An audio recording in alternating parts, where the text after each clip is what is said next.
given to me by Article 1521 and 1525B of the Constitution and Section 12 of the Office of the Attorney General's Act, decided to dismiss with immediate effect all the Cabinet Secretaries and Attorney General of the Republic of Kenya, of the Cabinet of Kenya, except the Prime Cabinet Secretary and Cabinet Secretary for Foreign Affairs and Diaspora Affairs.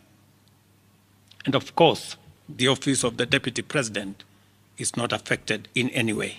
Days after President William Ruto fired his cabinet, the proposed 6-day multi-sectoral convention is expected to commence this Monday to discuss issues pressing Kenyans.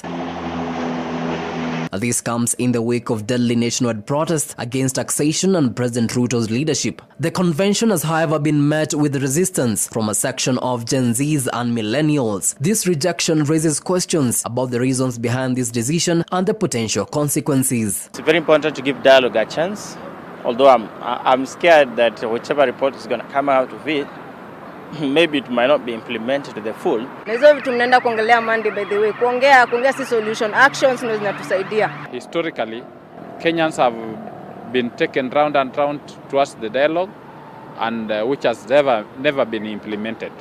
And this one worries Gen Zs. I am a Gen Z, and I believe that the dialogue that's going to happen next week is not for our benefit, but more so of their own benefit. So personally, I do not support that dialogue. The dialogue will constitute 150 members, 50 of them youth, while 100 will be drawn from religious institutions, civil society, professional organizations, and political parties, among other stakeholders.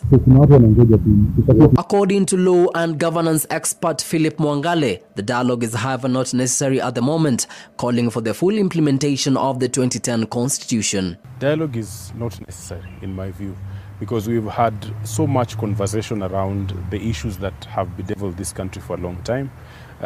This is not the first time we are having a call for conversation. We've had a call for conversation with the political class. The political class has met on so many occasions to chart the course. At least they said they were charting the course for the country. But right now, what we need is the Constitution of Kenya 2010 implemented to the letter. We are talking about independent commissions. We are talking about Parliament working as it ought to work.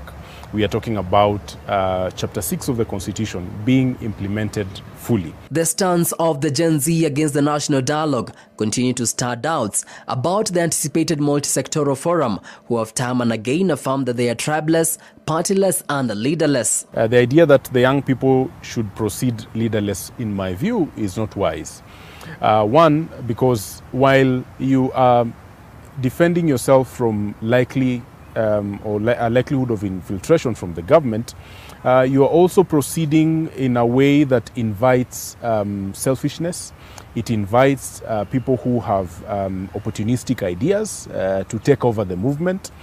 Because if the president, for example, is calling for 100 youth, they can come up with 100 youth from elsewhere. Yet the people who are in the streets protesting, the people who are clamoring for change, will not be on the table. So we must get to a point where there is some leadership of some sort. It may not be one individual. I think that's what people are afraid of. The Gen Z movement has, however, listed immediate demands. Among them, the release of all those who have been arrested and those who have been abducted, the arrest of police officers involved in killing protesters, the firing of the entire cabinet, which President William Ruto has already done, reduced the cabinet secretaries to 15, and the reconstitution of the Independent Electoral and Boundaries Commission in 30 days.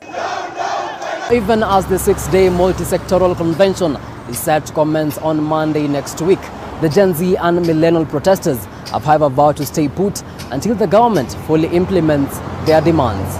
Kennedy Kimani, Hope TV Newswatch, Nairobi.